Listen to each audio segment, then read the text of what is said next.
We'll give it a minute for people to join, and then we can kick off the session. Okay. You can see my screen, right? Yes. Okay. Right.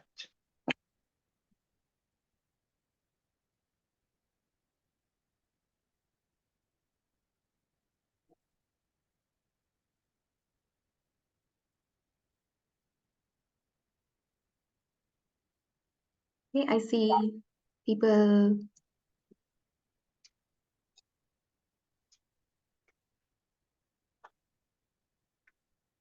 We'll give another minute for people to join, and then we'll start in a while.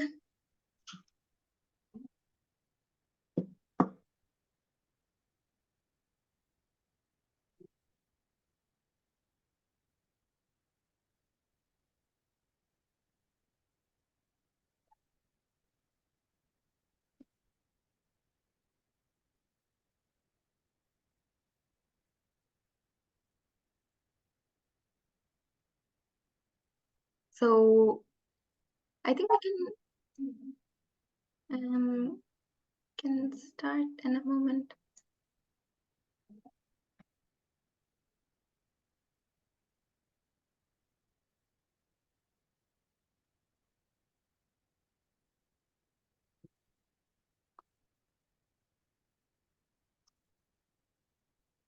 So yes, we can get started.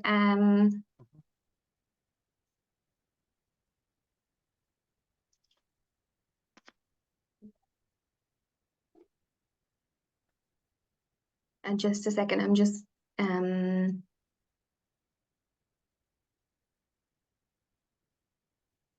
okay. So thank you everyone for joining us today for the live hack session. The topic for today is Stealing the Golden Jewels, a session on Active Directory attacks. And we have Eric Marta from Smarttech. He is team leader and senior penetration tester. He's been with Smarttech for near about 5 years now.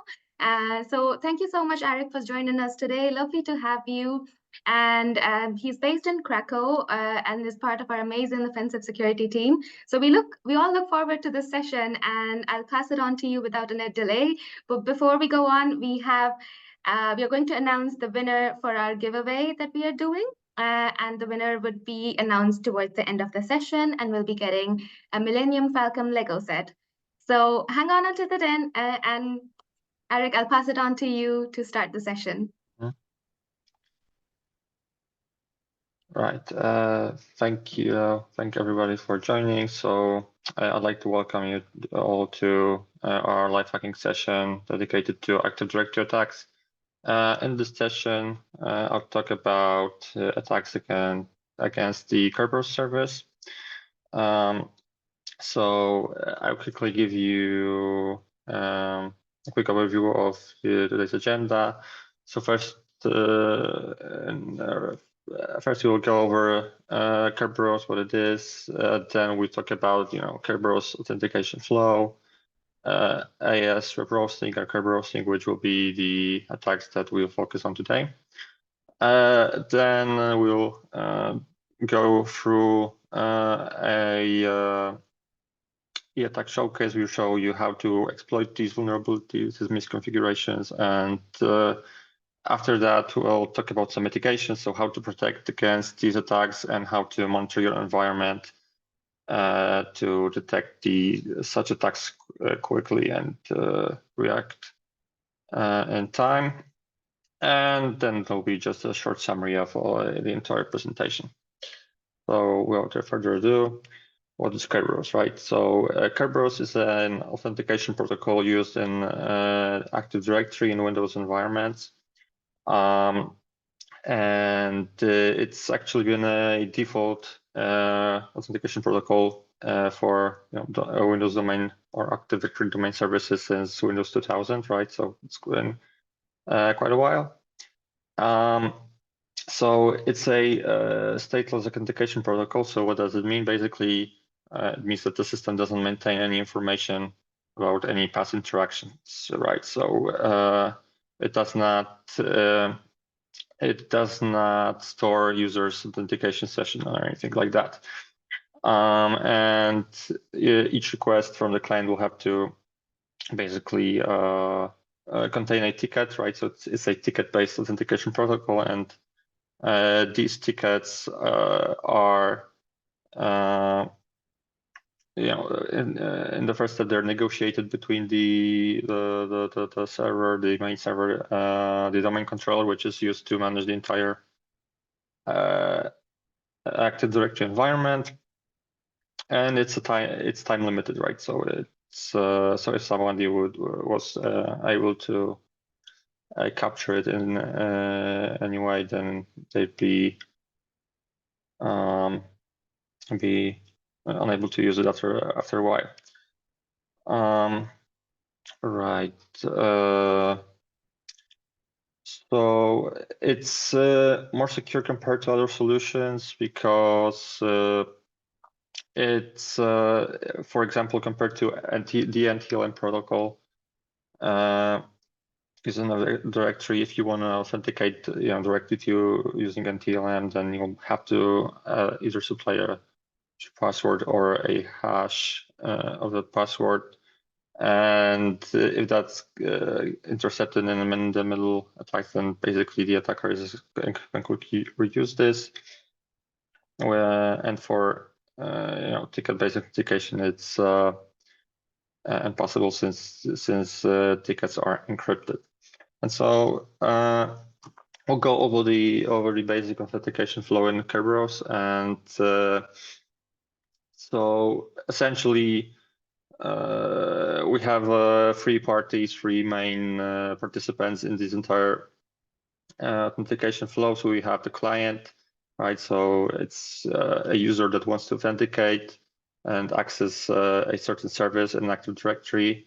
And there's a key distribution center or key distribution service, which confirms basically the identity of that user. And then there's the service that the user wants to access.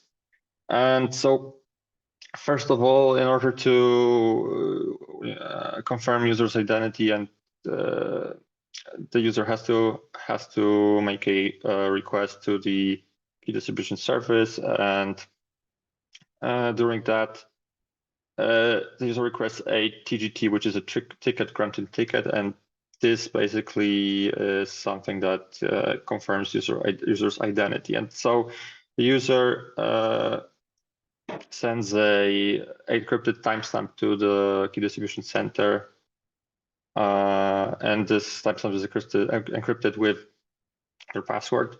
So the user's password is in some way transmitted, right? But it's in an encrypted form, and we'll go back to that later, because that's basically the what all the attacks that we'll talk about are about, right?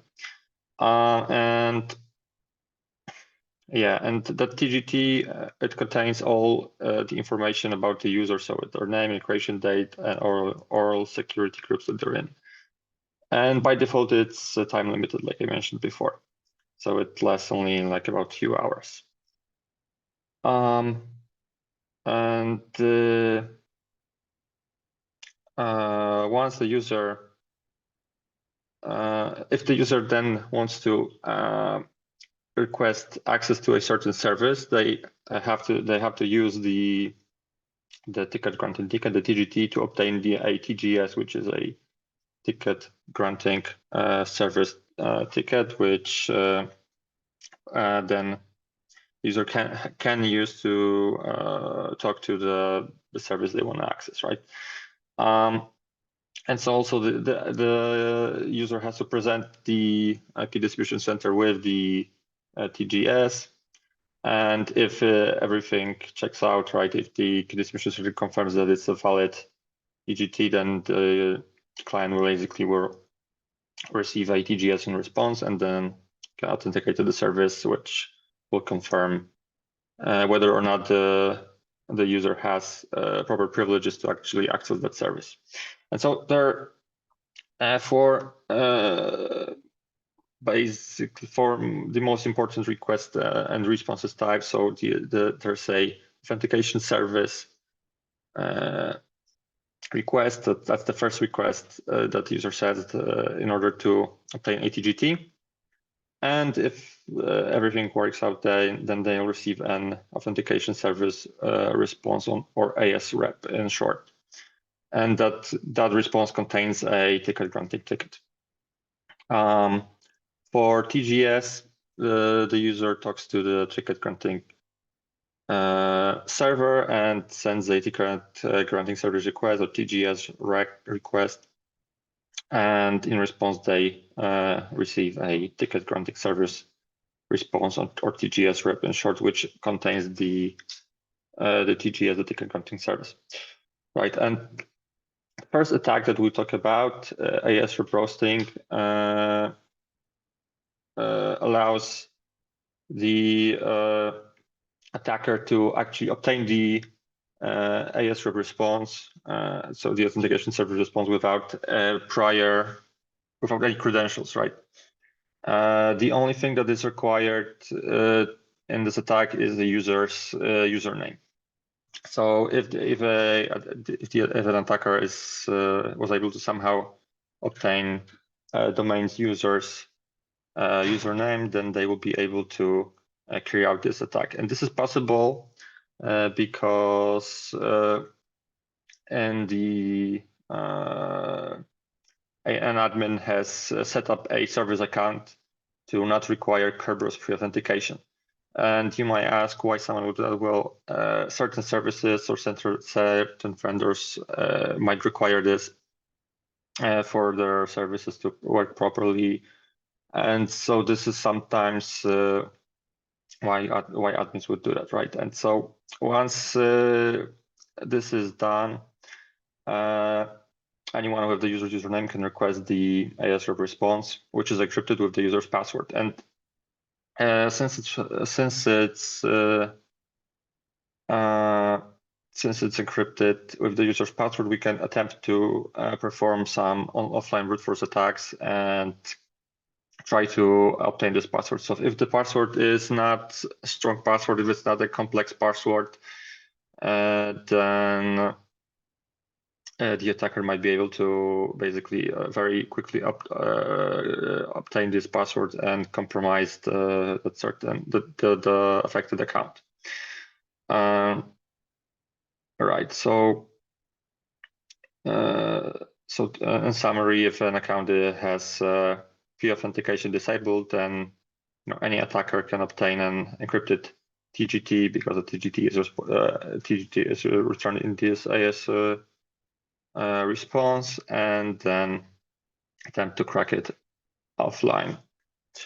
The next attack is Kerberoasting, and it's a very similar attack to ASREP roasting, only that this time actually prior authentication is required. So the attacker has to know, has to have some domain user credentials, but it can be any user, right? Any domain user. It can be any user, but it basically is not a part of any group in Active Directory. It can be like the user with basically no privileges. It just has to exist in AD. And why this attack is possible? So in Active Directory, while running services, these services have to be started by service accounts. And once we register such an account, they receive a service principal name, and it is added to Active Directory and serve it might serve as an alias to a certain Active Directory account, a user account. And it is recommended to set up these accounts separately and set up only dedicated accounts, but sometimes it might be easier to just set up these services with user accounts, and very often admins set up these DSPNs with domain admins accounts, which are the highest accounts that have the highest possible privileges in Active Directory, right? And in the proper configuration, these SPNs should have a very strong password, right? Because once everyone in the domain will be able to access these SPNs if they want to access any service in Active Directory. And so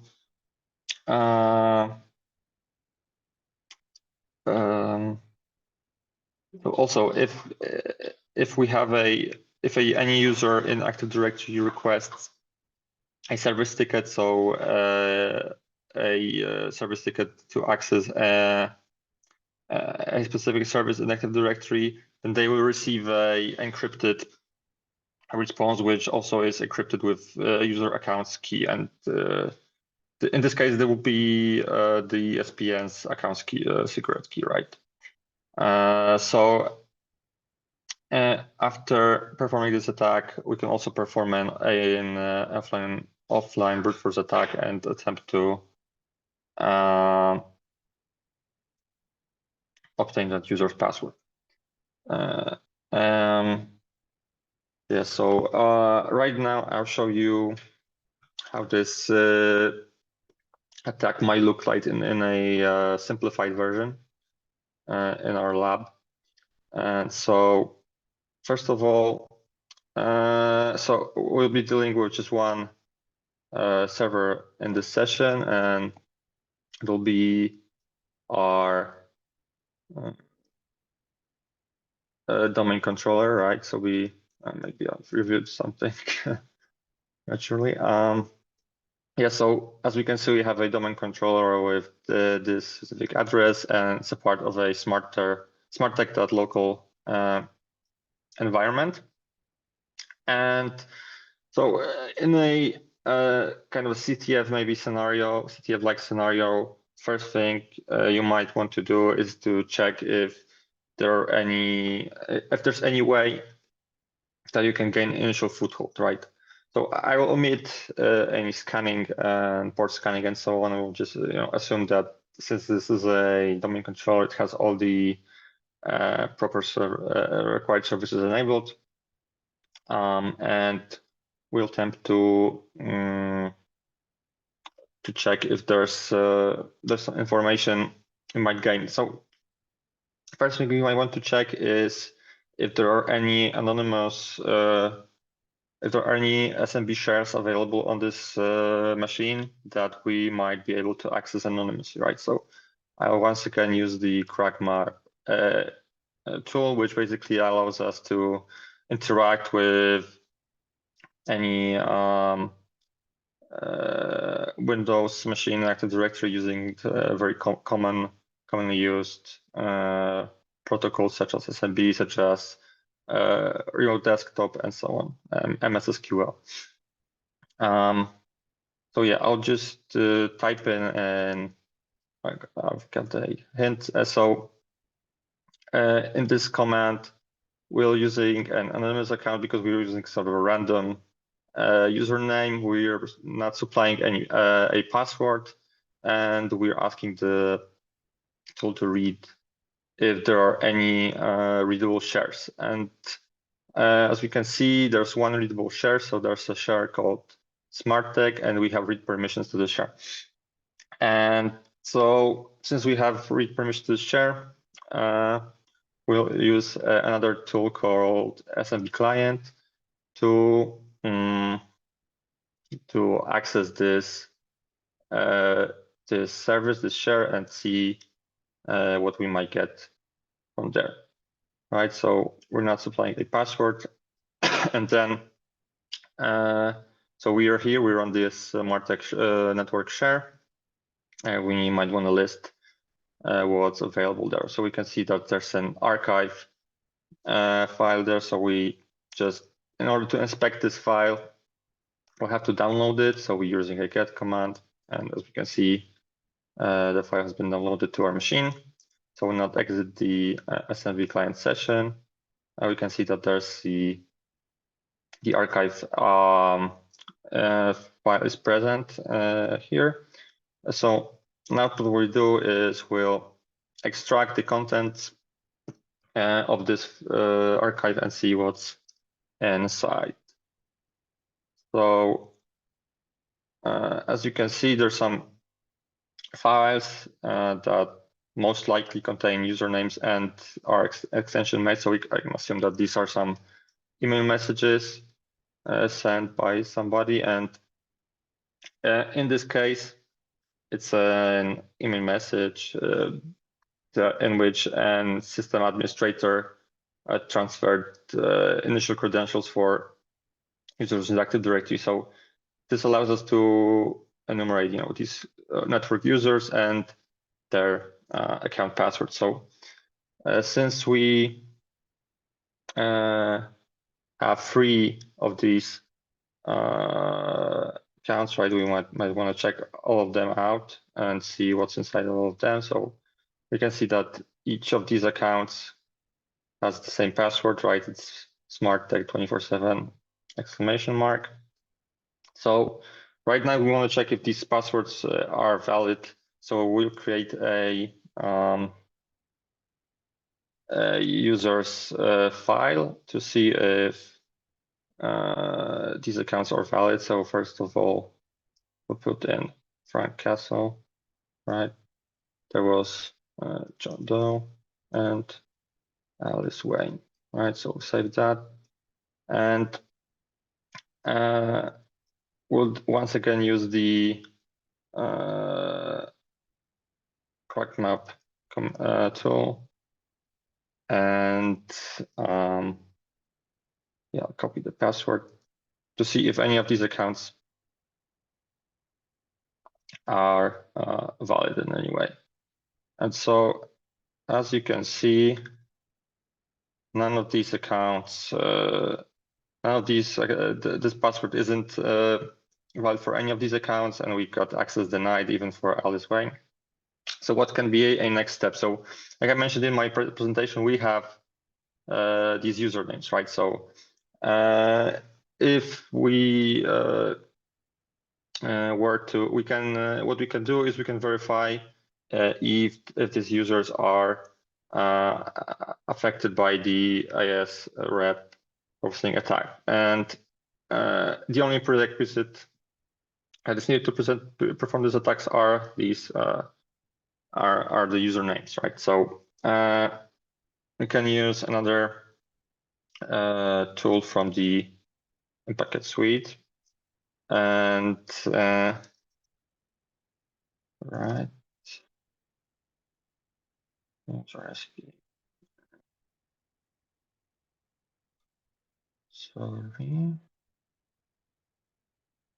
Right. And we just have to supply the IP address of the machine that we are attacking, the user file, and the request flag, which means that we will be requesting the TGTs, right? And this tool, what it does, it attempts to authenticate to the domain controller, to the Kerberos service, which is located on port 88. And if the user has, okay, right.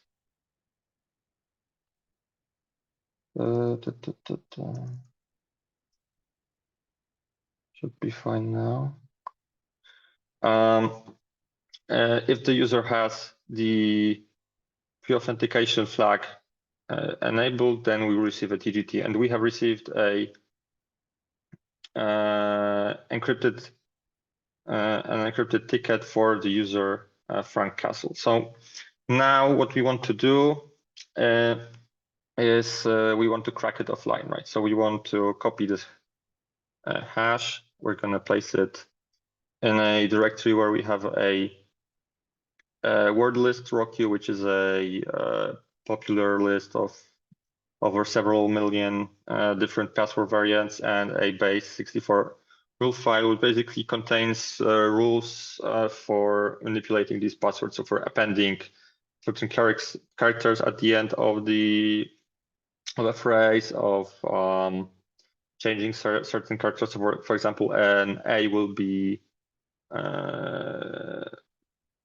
substituted to a 4, and so on and so forth. So now we will save this hash to a file and save it, and then we will use the hashcat tool to attempt to crack this password. So we will use the M flag stands for mode. So basically, this parameter requires us to specify an ID that corresponds to this password hash. So this number here corresponds to the encrypted password, encrypted with which is encrypted in the AES AES response, right? Then we have to supply the path to the hashes file, the rules file, and finally the password dictionary.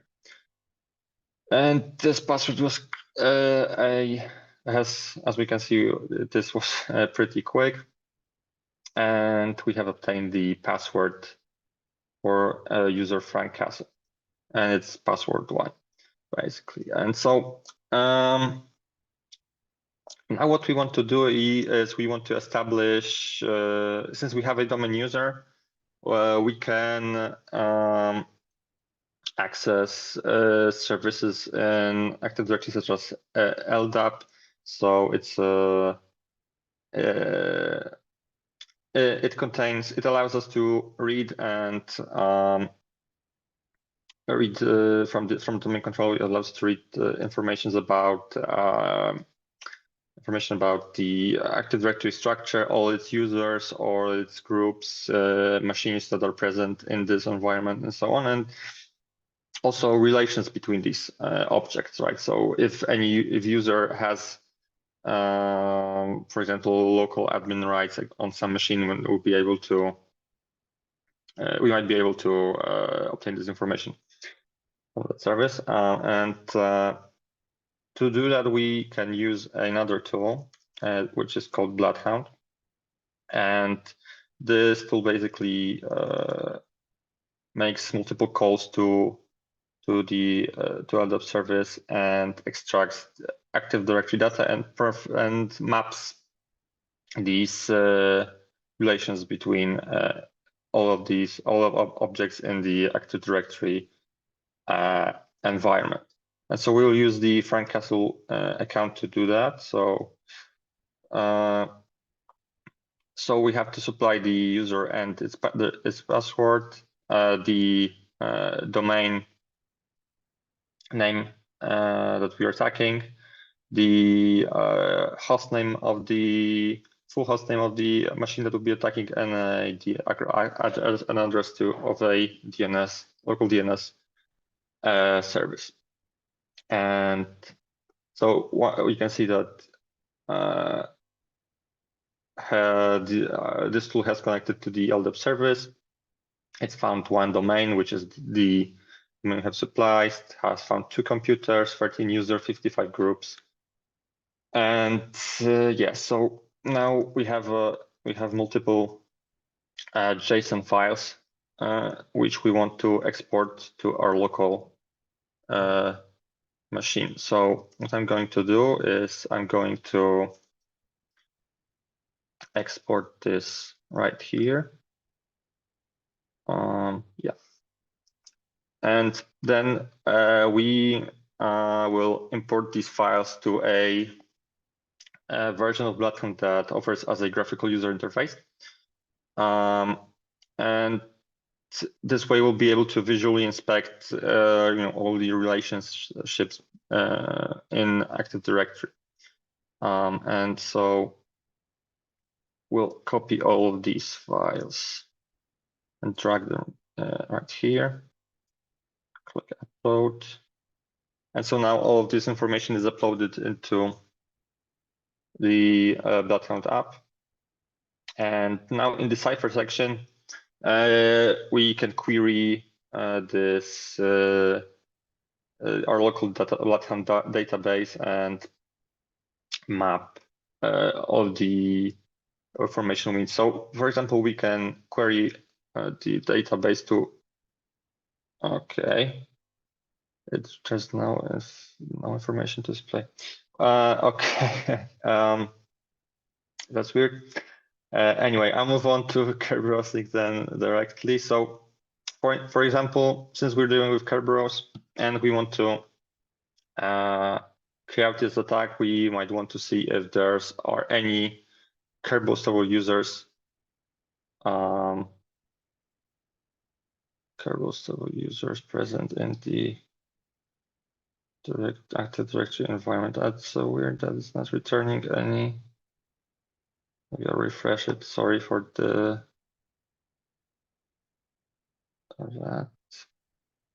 It worked previously, so I'm not sure why it's not working. Okay, right. So it was just a lag.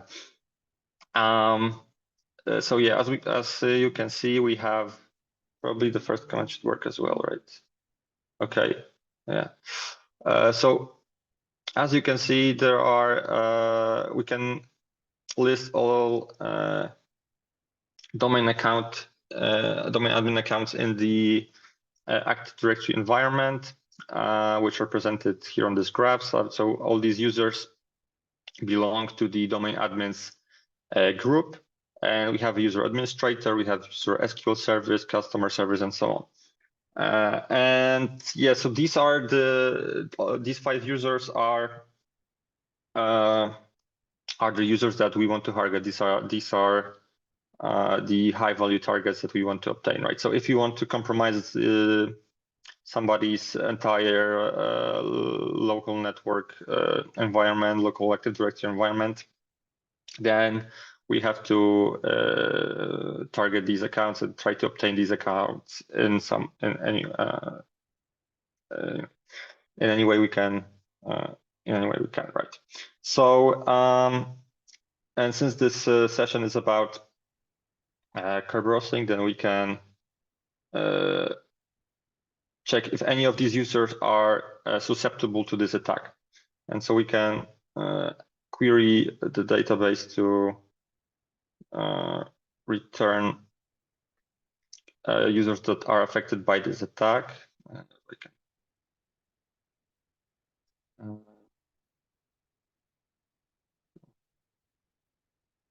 see this. Okay, so we have the administrator and SQL service users. This query has returned us these 2 users, right? So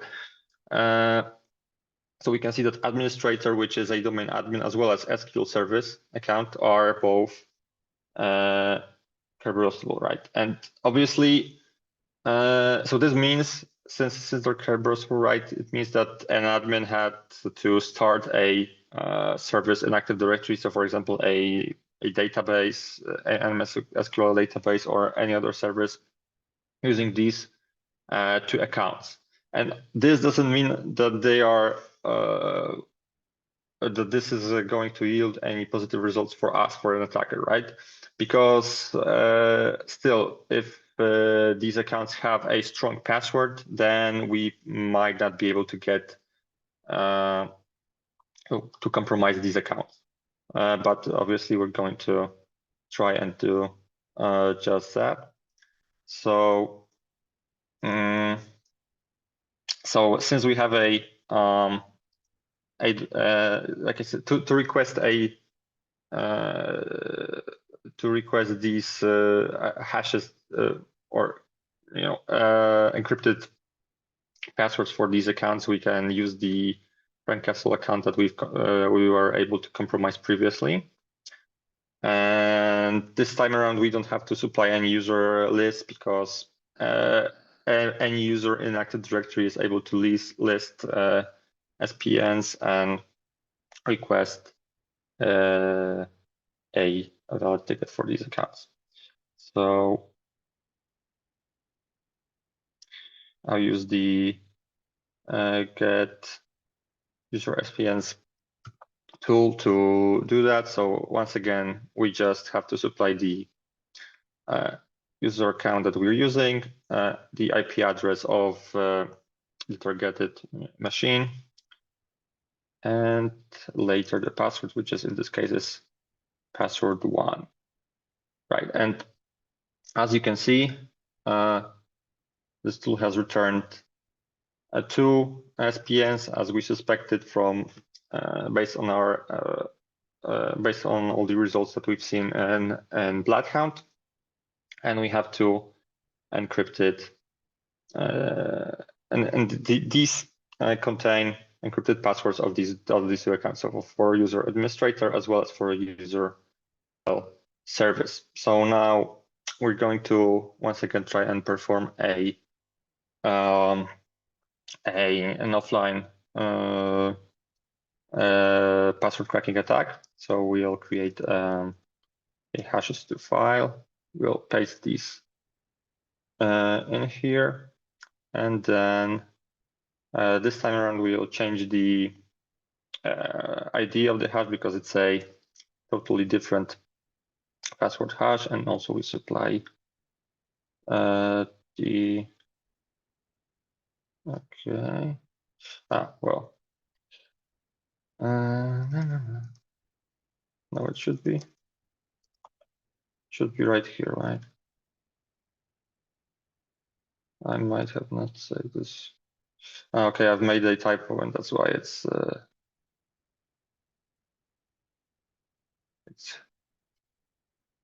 all right. Okay. Separator unmatched. Okay, let me check that real quick.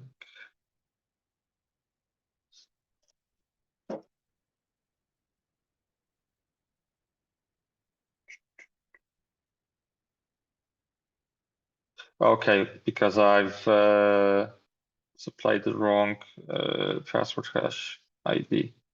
Right, now it's working, and now we have to wait a while before these password before we obtain these passwords. So in this case, I'm cracking these locally on my my machine on my MacBook Pro, so it's not going to be very quick. All right, these password hashes are relatively hard to crack, and if you have a very strict password that will require us using multiple dictionary or rules-based attacks, then that might take a while or even be impossible if we are working under a time constraint, right? So, but in this case, we were successful and we managed to obtain password for both of these accounts, so for administrator and SQL service. And we can see that the password for administrator for the user administrator is secure. So now we have to verify that these passwords are correct. So I'll use the crack map tool once again and see if this yields any positive results. All right, and we've been successful, luckily. And so since the admin has set up this account with a relatively weak password and has started a service in Active Directory using this account, we are able to compromise the domain admin account called administrator and basically take over the entire domain, the Smarttech that local domain. Right. So now we go back to the presentation, and we want to talk about mitigations of these attacks, right? So for both of these attacks, essentially what is important is using long and complex passwords, right? So a robust password policy is needed, and to properly secure these secure all service accounts used in our network. And so a complex password is a password that is generated using a password manager. It's the length itself does not necessarily guarantee our security, right? Because we can use a very strong, very long password like super secure password 123 exclamation mark, but using dictionary techniques, rule-based techniques, attackers will be able to obtain this password even though it's quite long. So it has to contain special characters. It has to be a random string that's like unreadable to a human. Basically, that's the requirement. And so that's why using password managers is recommended in this scenario.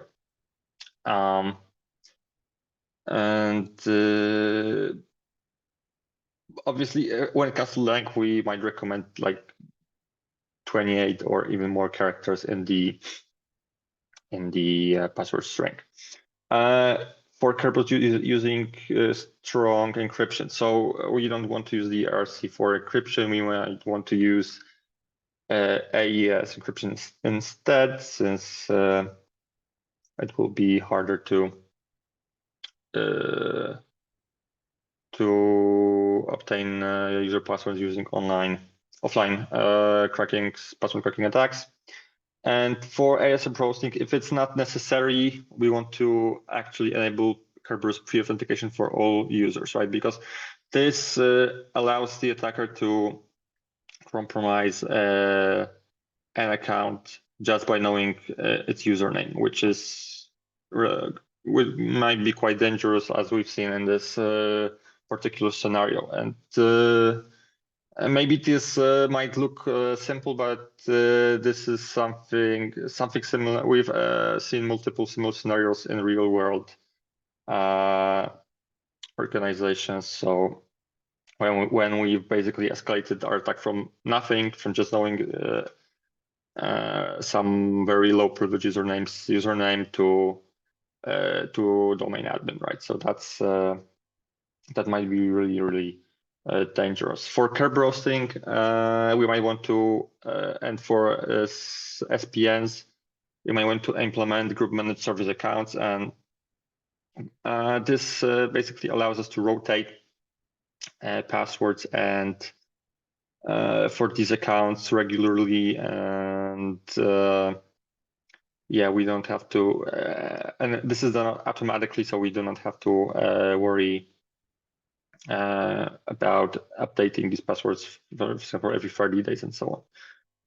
And also Kerberoasting restricts service accounts privileges to prevent excessive access, right? So we want to use the least privilege model. So we want to only set up specific service accounts for a specific service. So for example, if you want to start a MS SQL database, we don't want to use a domain admin account. We want to create a specific account for the specific service that has a very long complex password, and even if that account gets compromised somehow, it will not be a malicious actor will not be able to escalate the attack any further, because there will be account that has a very limited set of privileges. When it comes to monitoring your environment, well, you might want to. So you have a security operations team and infrastructure in your organization. You might want to look for these events, and these are on the left. In the left column, we have Windows ID events, and there's in the right column we have their short description. Right? So logo and logon events might reveal that somebody has tried to obtain a TGT, somebody tried to authenticate using Kerberos, and if we have multiple such attempts in a row, then that might be an indication that somebody is trying to perform a Kerberoasting attack, for example. So obviously these might be legitimate legitimate activities in your network. But definitely it is something that you have to monitor. And I can maybe show you how it might look in practice. So all this time that we've been carrying out this practical these attacks in our lab, we've been monitoring it with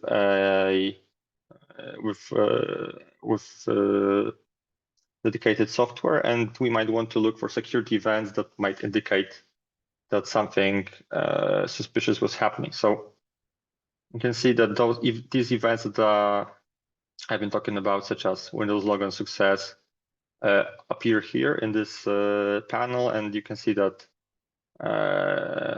indeed some authentication regarding the Kerberos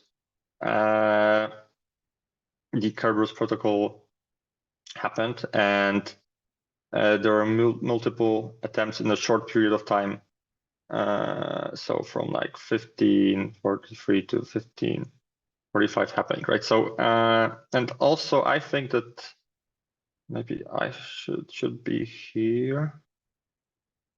It should be able to detect Kerberoasting attempts, but there's multiple logs here. So okay, so we have a possible golden ticket attack. So it has classified it as a different type of attack, but essentially what it is that it noticed that from my machine address, that some attack targeting the service SPNs, server participant names, has occurred, and this was related to the administrator account. So if you have a very high privileged account in your environment, and using your software, you've noticed that a potential attack was might have been carried out against this account, then this is that's something that you want to look for, to identify, to see if